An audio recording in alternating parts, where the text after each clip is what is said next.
गुर्दे फेल वाले मरीज़ों ने संतरे का परहेज़ करना है, क्योंकि इसके अंदर पोटाशियम बहुत ज़्यादा मिक़दार में पाया जाता है। एक स्टडी के मुताबिक एक बड़े साइज़ का संतरा जिसका वेट अगर 184 ग्राम हो तो उसके अंदर 333 मिलीग्राम्स ऑफ पोटाशियम पाया जाता है। संतरे के अंदर विटामिन सी पाया जाता है जो कि सेहत के लिए बहुत अच्छा होता है और इसके एज ए एंटीऑक्सीडेंट इसकी बहुत ज़्यादा अच्छी प्रॉपर्टीज़ हैं।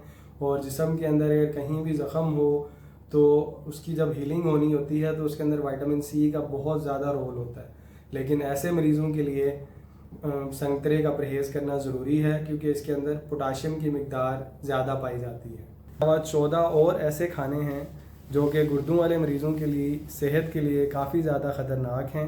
तो अगर आप वो वीडियो देखना चाहते हैं तो इस वीडियो के कमेंट सेक्शन में उस वीडियो का लिंक मौजूद है, तो अभी उस लिंक को क्लिक कीजिए और यूट्यूब पर मौजूद इस मुकम्मल वीडियो को देखिए और अपने फ्रेंड्स के साथ और फैमिली के साथ इस वीडियो को शेयर करें ताकि उन्हें भी ऐसी मुफीद मालूमात मिल सकें। और मुझे टिकटॉक पर फॉलो करना ना भूलिएगा।